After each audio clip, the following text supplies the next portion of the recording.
Welcome to the very first deep dive, just for you guys, where we like to take a look at really interesting stories and then pull out what's really important for you. I'm Samira Hanson. And I'm Ferris Underwood. My background includes time as an EMS. Okay. And that really instilled in me the importance of clear, concise information in high-pressure situations. Yeah, that's interesting. Yeah. And for me, having worked as a medical assistant, I developed a real appreciation for the details within complex systems. Yeah. Much like the intricate topics we often explore. Right. Plus, my work as a yoga instructor Oh, wow. emphasizes the importance of mindful exploration and different perspectives. Yeah. Which I think carries over into how I approach our deep dives. Absolutely. And my focus now as an herbalist has deepened my understanding of natural systems. Okay. And the interconnectedness of things, which often resonates with the themes that we uncover. It's true. It's like understanding the foundation of a building. Yeah.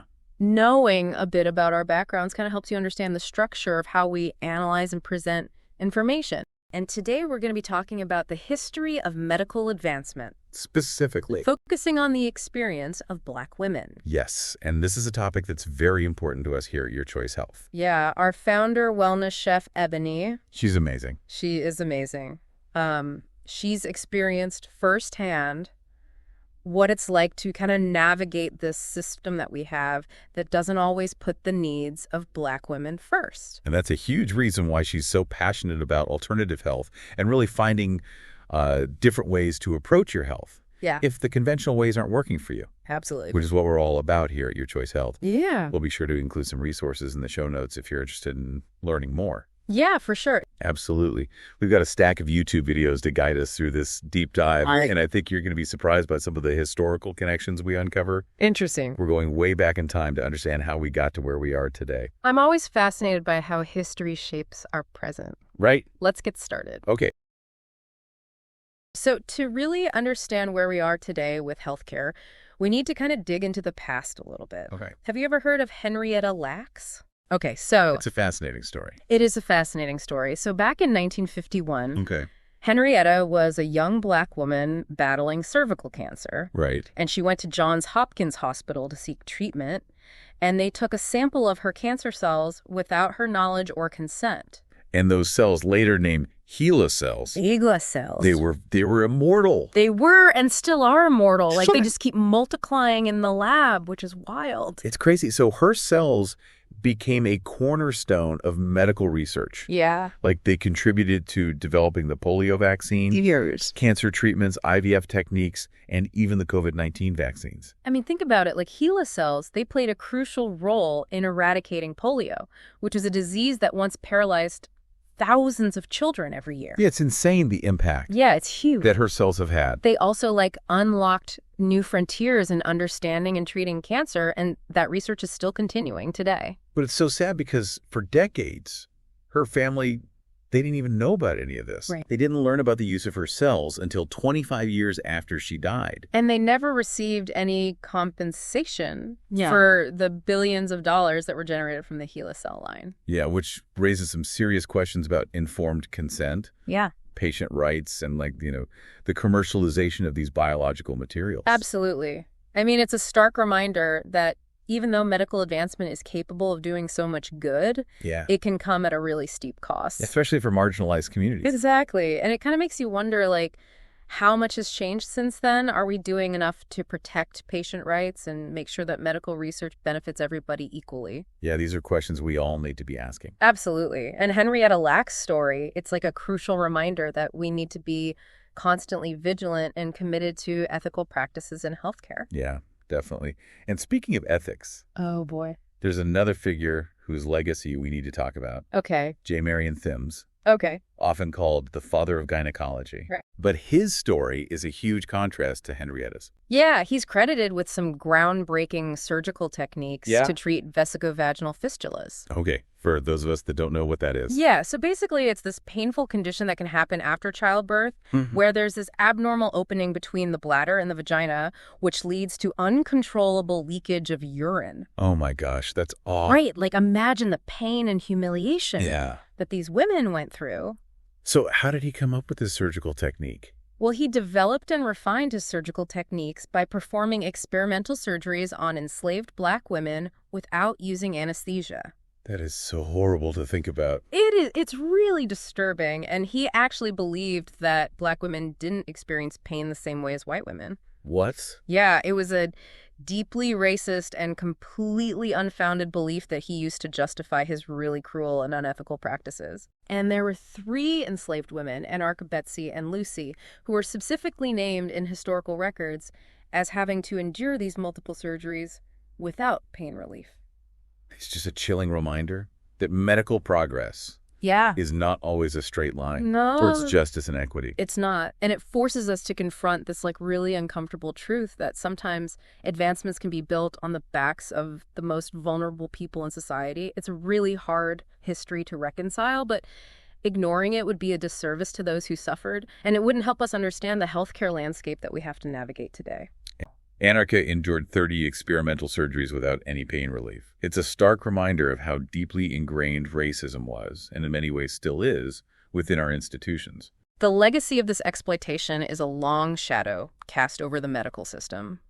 This wasn't just Sims. It was a widespread practice that left an indelible mark on generations. It's just mind-boggling to think about the level of dehumanization that took place. And it's this dark history, that makes exploring alternative options so crucial. Yeah, for sure. And, Chef Ebony's story is a perfect example of this, facing a system that often felt more like sick care than health care. She turned to these alternative approaches and actually found healing and empowerment in these traditional practices that are often overlooked by conventional medicine. And it's empowering to know that we do have choices.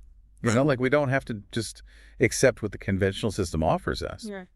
Right, exactly. And that leads us to today and the reality that so many Black women still face a healthcare system that's just riddled with inequities. Yeah, it's like those historical injustices that we talked about. They haven't disappeared. No. They've just become these systemic barriers. Right. That impact Black women's health and their outcomes. A Black woman sharing her personal experience with the medical system. And it's a story that really highlights a larger problem. Oh, okay. She talks about her struggle to get doctors to take her seriously when she was experiencing severe lower back pain. That's sadly a common theme we see, unfortunately. Her story echoes a pattern of delayed diagnoses and inadequate care that disproportionately affects the Black community. It's heartbreaking to hear. She went to the doctor multiple times, but they kept dismissing her concerns, telling her it was probably a UTI. Oh, wow. But she knew it was something more. Right. What's really concerning is that this delayed diagnosis is something that happens far too often in the Black community. Yes, and the consequences can be devastating. Right. Studies have shown higher rates of late-stage cancer diagnoses, uncontrolled diabetes, and hypertension among Black patients compared to white patients. This raises an important question. What factors contribute to this delay in diagnosis and treatment? Is it simply a matter of access, or are there deeper systemic issues at play? I think that's what we need to unpack here. So in the video, she describes finally ending up in the emergency room in excruciating pain. Oh, no. And only then did they finally agree to do a pelvic ultrasound. And what did they find? A ruptured ovarian cyst. Oh, my goodness. No wonder she was in so much pain. It's infuriating to think that she had been telling doctors about this pain for months. Right. But it took an ER visit for them to finally listen. Wow. We need to address implicit bias, those unconscious prejudices that can affect how doctors interact with and treat their patients. The Black medical exploitation video mentions a study showing that many medical trainees still believe harmful falsehoods about Black people's pain tolerance. So those stereotypes persist, even among those who are supposed to be trained in science and medicine. Yeah. That's a huge problem. It is a problem, and it highlights how deeply ingrained these biases can be. These biases can manifest in subtle ways, leading to misdiagnoses, inadequate pain management, and overall poorer care for Black patients. And to kind of help us shed some light on the current situation, we want to bring in the insights of Dr. Jessica Pogonani. Oh, I've heard of her. She's like a leading voice in all of this. Yeah. She's a minimally invasive gynecologic surgeon at Columbia University and a huge advocate for Black women's health. She's amazing. She's awesome. And in a recent video, she said something that really struck me. She said, if we look at every outcome, Black women are not doing well. Wow. And it's like, whoa, that's a powerful statement. It is. That really makes you stop and think. Yeah. And it's not just her opinion either. Like, the data really supports what she's saying. The data backs it up. Yeah. Black women have worse outcomes in so many different health indicators. Like, what kind of things are we talking about? Oh, gosh, everything from cardiovascular disease and certain cancers Oh, wow. to maternal mortality. It's just heartbreaking that in this day and age, we're still seeing these disparities. I know, it's really disheartening. And what's even more concerning is that these issues often come from Black women not being listened to Yeah. and not being taken seriously. Which is a huge problem. It's a huge problem, and that's why Dr. Poganani really emphasizes how important it is to listen to Black women Yeah. and their experiences and validate their feelings. Right, because their concerns are valid. Absolutely, and it's about respecting their autonomy as well. So it's about, like, dismantling that harmful, strong Black woman stereotype. Yes, You know, the one that makes them feel like they have to suppress their needs and not complain. exactly. It's about saying it's okay to be vulnerable and to practice self-care because true strength comes from acknowledging your needs and seeking support. And this actually reminds me a lot of Chef Ebony and her philosophy. Yeah. Like, she always says that true wellness, it's not just about the physical. It's holistic. Right. It's mental, emotional, and even spiritual. Yes, and that's something we really believe in at Your Choice Health. For sure, while conventional medicine definitely has its place, it's not always the only answer. Right. And sometimes the best way to heal is to look outside of that system and explore other options. And for so many people, especially those who have been marginalized or underserved by the traditional system, Yeah. you know, alternative approaches can be really empowering. Absolutely. Chef Ebony's story is like the perfect example of that. Yeah. She found healing and empowerment in traditional practices and turned to things like herbal medicine, mindfulness techniques, and nutrition-focused therapies. And these can be such powerful complements Yeah, to conventional care, absolutely. sometimes even leading to deeper healing than conventional care could provide. Yeah, and we'll make sure to link some resources about all of these practices. Yes, definitely check out the show notes Yeah. if you want to learn more. You know, she was able to heal her body naturally from some pretty serious conditions, including ovarian cysts and prediabetes. Wow. And now they're all about sharing these time-tested approaches with others. That personal experience can be so powerful, Candid. It often leads to a deep commitment to helping others find solutions. So it all comes back to having choices and recognizing that one size doesn't fit all when it comes to health and wellness. 100%. Each person is unique, and their healing journey should reflect that. Yeah, and if we think back to Henrietta Lacks and J. Marion Sims, Yeah. there's this, like, common thread What's that? that runs through their experiences. Okay. It's the need for more awareness, empathy, and advocacy. Yeah, you're so right. We can't just ignore these past injustices or the disparities that are still happening today. Yeah, we can't just brush it under the rug. We have to learn from these stories and acknowledge the systemic issues at play. Because this isn't just about individual stories. Right. This is about creating a more just and equitable healthcare system for everyone. Yes. It's about making sure that everyone, regardless of their race or gender or socioeconomic status, feels seen, heard, and respected by the healthcare system. Yeah, exactly. And that means recognizing that sometimes the best path to healing isn't always found within conventional medicine. Right. It's about empowering people to explore alternative approaches, find what works for them, and advocate for their own well-being. So we need to ask ourselves, how can we as individuals and as a society use our voices and our choices to actually push for change? That's the question. How can we break down those systemic barriers that are preventing so many people from getting the care that they deserve? It's a question we all need to be thinking about and acting on, and it's definitely something we're going to keep exploring here on the Deep Dive. Yes. And before we move on to the final part of this episode, Okay. just take a moment to think about your own experiences with the healthcare system. Yeah, like have you ever felt dismissed or like you weren't being heard? Have you ever felt like your concerns weren't taken seriously? And if so, how did you deal with those challenges? We're going to dive deeper into these questions and talk about some potential solutions in our final segment. Feeling drained? Struggling with stress, burnout, or just not feeling your best? You don't have to do this alone. Join the exclusive Holistic Healing community and get access to expert guidance and practical strategies that actually work. Need personalized support?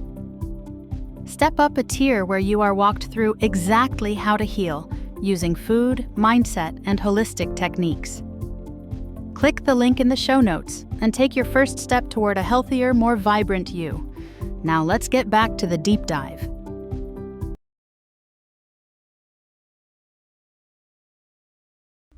Welcome back to the Deep Dive, guys. So we've covered a lot of heavy stuff today. Yeah. Uncovering some hidden histories, confronting some uncomfortable truths about our healthcare system. But there is hope. Yes, there is a glimmer of hope in there somewhere. There is, and I think it lies in the power of choice.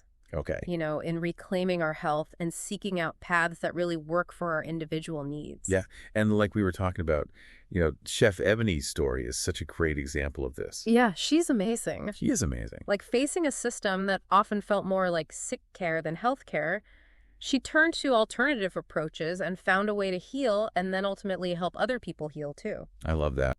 What's so compelling about this organization is that their founder's personal journey really embodies this spirit of seeking alternative paths to healing. Remember, she was able to heal herself naturally from ovarian cysts and prediabetes. Right.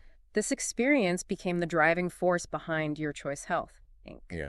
They're dedicated to sharing these time-tested approaches that have been practiced for centuries, often within cultures that have a deep understanding of the interconnectedness of the body, mind, and spirit. It's about reclaiming agency over your own health. Exactly. Exploring options that might not be part of the mainstream medical model. Right. And that resonates deeply with the historical narrative we've been discussing. Exactly. It's about recognizing that there are multiple paths to healing. Right. And that what works for one person might not work for another. It's about empowering individuals to make informed choices about their health and well-being.